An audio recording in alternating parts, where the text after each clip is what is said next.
மதுமிதா சீரியலில் நாளைக்கு என்ன நடக்க போதுன்னு பார்க்கலாம் வாங்க. எபிசோட் வேறு லெவலில் இருந்துச்சுன்னே சொல்லலாம். ஸ்டார்டிங்லேருந்து எண்டு வரைக்கும் 4வது எபிசோடு தான் போயிட்டுருக்கு. அவ்வளோ பரபரப்பாக இருந்துச்சுன்னே சொல்லலாம்.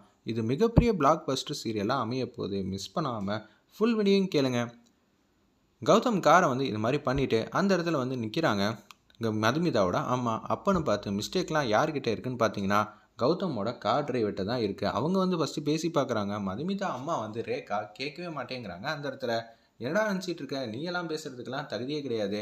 ஒரு பக்கம் சகுந்தலா வந்து டைம் ஆயிடுச்சுங்கிற மாதிரி பறக்கடிக்கிறாங்க. டே சந்தோஷ் சட்டு புட்டுன்னு அவங்களுக்கு என்ன தேவையோ அதை பணத்தை கொடுத்துட்டு வாடா அப்படின்னு சொல்லும்போது அப்படியே சந்தோஷ் மட்டும் மாதம் வந்து இறங்குறாங்க. மேடம் உங்களுக்கு என்ன வேணும், கார் லைட்டாக தானே இதுவாக இருக்குது, இதுக்கெல்லாம் வந்து பணம் கேட்டால் நியாயமா, என்னையா நினச்சிட்டு இருக்க, நாங்கள் எவ்வளோ பெரிய ஆள் தெரியுமா, நாங்கள் ஒரு முக்கியமான இடத்துக்கு வந்து போகிறோம், நாங்கள் போனால் தான் கல்யாணமே நடக்கும், ஏன் மேடம் தாலி எடுத்து கொடுக்க போகிறீங்களா அப்படின்னு சொல்லி கலாய்க்கிறாங்க நம்ம சந்தோஷ். உடனே நாங்கள் துணி கடை வச்சுருக்கோம்ப்பா, பொண்ணுக்கும் மாப்பிள்ளைக்கும் நாங்கள் தான் ட்ரெஸ் எடுத்துகிட்டு போகிறோம், எங்களுக்கு பணம் காசு வந்தே ஆகணும், நீ ஓனர் இல்லையா அப்படின்னு சொல்லி கேட்குறாங்க. உடனே கொடுக்குன்னு போகிறாங்க. என்ன தாண்டா பிரச்சனை, அவங்க பெருசாக வந்து எதிர்பார்க்குறான்ப்பா, எவ்வளோ கேட்டாலும் கொடுக்க வேண்டியதானே, அம்மா ஃபோன் அடிச்சுக்கிட்டே இருக்காங்க, 20 வருஷம் மிஸ்ஸே ஆனது இல்லடா, இந்த வாட்டி மிஸ் ஆகிட போதுங்கிற மாதிரி தான் நம்ம கௌதம் வந்து சொல்லிட்டு இருக்காங்க. ஏய் மரியாதையா வாயா அப்படின்னு சொல்லும்போது கௌதம் இறங்கி வராங்க. காரை பார்க்குறாங்க. பெருசாக எதுவும் ஆன மாதிரியே தெரில. மேடம் தப்பெல்லாம் எங்கள் மேலே தான் அப்படின்னு சொல்லும்போது நான் வந்து உங்ககிட்டேருந்து பணத்தை கறக்காமல் விட மாட்டேன், மரியாதையாக எனக்கு பணம் வந்தே ஆகணுங்கிற மாதிரி கேட்கும்போதே அவங்களுக்கு என்ன சொல்கிறதுனே தெரில. அவங்க அம்மா வந்து ஃபோன் அடித்தோன்னா சகுந்தலா வந்து தனியாக வந்து போயிட்டுருக்காங்க பேசலான்னு சொல்லிட்டு நம்ம கௌதம் நீ வர வேணாம்ப்பா, நீ அங்கேயே இருந்துரு சரியா அப்படின்னு சொல்கிறாங்க. அந்த இடத்துல ஒரு பக்கம் கௌதம் வந்து பேசும்போது மதுமிதா வந்து அவங்க அப்பா கிட்ட இது மாதிரி பிரச்சனை ஆயிடுச்சுங்கிற மாதிரி தூரமாக வந்து பேசினதுனால இவங்க 2 பேரும் ஹீரோவும் ஹீரோயினும் டேரெக்டாக வந்து ஃபேஸ் டு ஃபேஸ் வந்து பார்க்கவே இல்லை.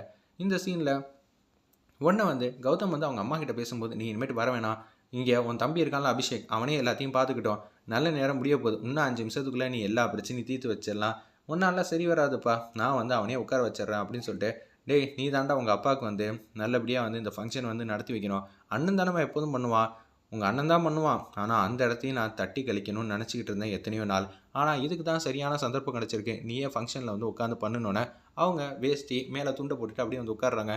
இது மூத்தவர் தானே பண்ணணும் அப்படின்னு சொல்லி ஐயர் வந்து கேட்குறாங்க. கௌதமால் இப்போ வர முடியல, இப்போ நல்ல நேரத்துக்குள்ளே பண்ணணும், கௌதமே சொல்லிட்டாப்ல இவரே பண்ணட்டும்னு, அப்போனா சரி நல்லபடியாக பண்ணிடலான்னு சொல்லிட்டு ஐயர் வந்து பூஜை வந்து ஆரம்பிச்சிட்டாங்க. அவங்க அம்மா வந்து சொன்னோன்னே சறுக்குன்னு வந்து ஏறிடுச்சு. அந்த இடத்துல நம்ம கௌதமுக்கு கோவம் எக்ஸ்ட்ரா நிறையா கோவப்பட்டுக்கிட்டு இருக்காரு. அப்போன்னு பார்த்து மிஸ்டர் பணம் கொடுங்க பணம் கொடுங்கங்கிற மாதிரி கேட்குறாங்க. உடனே கார் எடுத்துகிட்டு மாதம் கிளம்புறப்ப அவங்க அம்மா வந்து ஃப்ரண்ட்டில் வந்து நிப்பாட்டுறாங்க.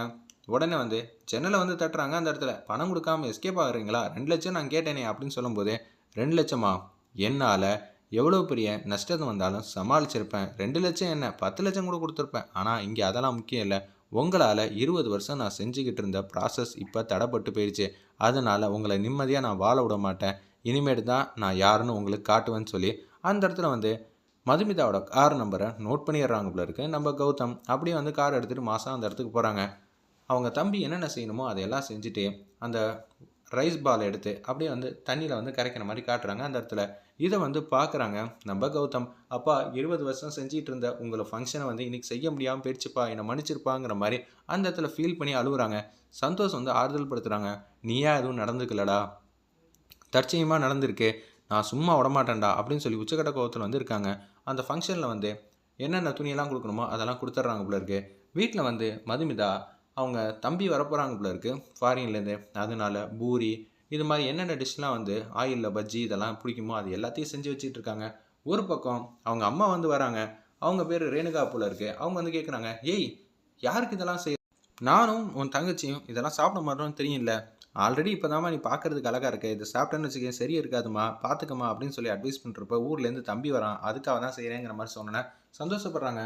அதே மாதிரி தான் ரேணுகாவோட கடைசி பொண்ணு இருக்காங்களே, அவங்களுக்கு ஏதோ ஒரு ஃபங்க்ஷன் வந்து வரப்போது போல இருக்குது, ஒரு ஃபேஷன் ஷோவில் வந்து கலந்துக்கிறதுக்கு ஒரு ஆப்பர்ச்சுனிட்டி கிடச்சிருக்கு, அம்மா என்னை கூப்பிட்ருக்காங்க நம்ம போகலாமா அங்கே அப்படின்னு சொல்லும்போது ரெடியாக சூப்பராக ட்ரெஸ் போட்டுக்கணும், இந்த காம்படிஷனில் நீ தான் வந்து ஜெயிக்கணுங்கிற மாதிரி அவங்க அம்மா வந்து பேசிகிட்டு இருக்கிறப்ப கௌதம் இந்த பிரச்சனையை வந்து பெரிய லெவலில் கொண்டு போகணுங்கிற மாதிரி முடிவு பண்ணிட்டாங்க. 2 கான்ஸ்டபிள் வந்து கதை வந்து தட்டுறாங்க. அப்பன்னு பார்த்து என்ன ஏதுங்கிற மாதிரி விசாரிக்கிறாங்க. நம்ம மதுமிதா அந்த இடத்துல அப்பன்னு பார்த்து நீங்கள் தானே இது மாதிரி கார் ஓட்டிகிட்டு வந்தீங்க, பிரச்சனை பண்ணீங்க, எஸ்ஐ வந்து உங்களை கூப்பிட்டாங்க, என்னது இதை பார்த்தா பெரிய பிரச்சனை மாதிரி தானே தெரியுது, அன்றைக்கி கார் ஓட்டினது யார், அவங்கள தான் நாங்கள் பார்க்கணும் அப்படின்னு சொல்லி 2 கான்ஸ்டபிள் வந்து பேசுகிறாங்க. ரேணுகா வந்து சொல்கிறாங்க, ஏங்க நீங்கள் போய் பார்த்து பேசிட்டு வந்துடுங்க, என் பொண்ணு வருவா, மூத்த பொண்ணு. நான் ரொம்ப பிஸி. நான் வந்து என் கடைசி பொண்ணுக்கு ஒரு முக்கியமான ஒரு ஷோ இருக்கு. அந்த ஷோல வந்து அவ தான் விஐபி ஆகப் போறா. அதனால என்னால வர முடியாதுன்னு சொன்னோனே, அந்த இடத்துல மதுமிதாவும், அவங்க அப்பாவும் வந்து போற மாரி காட்டுறாங்க. உட்காந்துக்கிட்டே இருக்காங்க. ஒரு கான்ஸ்டபிள் வந்து அப்படியே வந்து கேஸ வந்து என்ன ஏதுங்கிற மாரி எழுதிக்கிட்டே இருக்காங்க. அப்பன்னு பார்த்து நம்ப கௌதமோட டிரைவர் வராங்க. வர்றது வேற டிரைவர். அங்க வந்து சொல்றதெல்லாம் மதுமிதாக்கு அகெயின்ஸ்ட்டா வந்து எப்படி கோக்கணுங்கிறத தெள்ளத் தெளிவா லாயர்லாம் வச்சு பேசிட்டு, டிஸ்கஸ் பண்ணிட்டு தான் அந்த இடத்துல வந்து அந்த டிரைவர் வந்து ஒண்ணொண்ணா சொல்லிட்டு இருக்காங்க.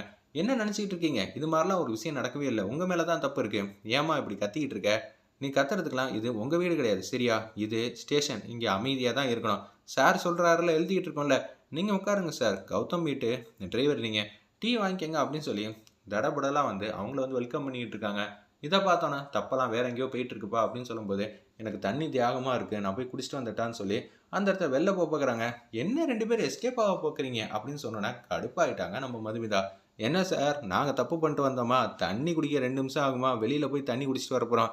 ஓவரா தான் பண்ணிக்கிட்டு இருக்கீங்க. எங்களுக்கும் ரூல்ஸ் அண்ட் ரெகுலேஷன்லாம் தெரியும்.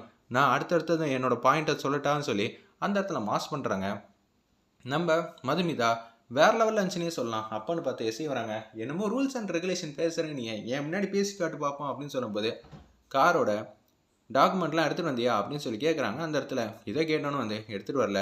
பேசிக் நாலேட்ஜ் கூட உனக்கு தெரியல. நீ வந்து சட்டம் பேசுறியா? எனக்கு காமெடியா தான் இருக்கு.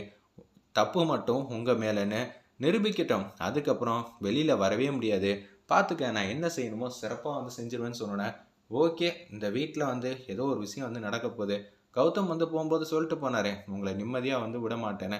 அதுக்கு தான் ஏதோ பிரச்சனை நடக்குது போல இருக்குன்னு மதுமிதாக்கு தெள்ளத் தெளிவா தெரியுது. "அப்பா பிரச்சனை நம்ம கை மீறி போயிட்டு இருக்கு. அதனால நான் பார்த்துக்கிறேன்ப்பா. இந்த பிரச்சனைய எப்படி ஹேண்டில் பண்ணணும்னு எனக்கு நல்லாவே தெரியுங்கிற" மாரி யோசிக்கிறாங்க அந்த இடத்துல. நம்ம மதுமிதா, "என்னம்மா நம்ம பார்த்துக்கலாம்மா. பெரிய இடத்து விவகாரம்மா.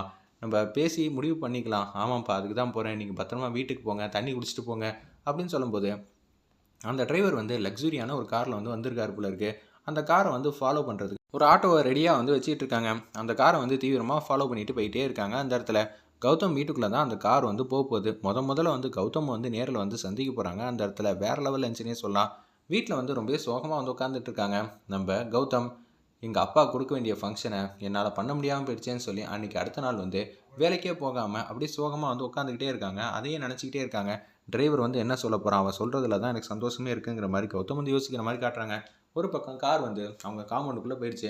உடனே ஆட்டோவுக்கு குடுக்க வேண்டிய காச குடுத்துட்டு, கட் பண்ணிட்டு, அப்படியே காம்பவுண்ட் கேட்ட தள்ளி விட்டுட்டு, வேக வேகமா உள்ள வந்து ஓடிக்கிட்டே இருக்காங்க. அந்த இடத்துல கௌதம் வந்து பால்கனியில வந்து நிக்கிறாங்க. வீடு வந்து வேற லெவல்ல எக்ஸ்ட்ரானரியா இருந்துச்சுன்னே சொல்லலாம். அவ்வளோ சூப்பரா இருந்துச்சு. கௌதமோட காஸ்டியூமா இருக்கட்டும், வீடா இருக்கட்டும், எல்லாமே கிராண்டியரா இருக்கு.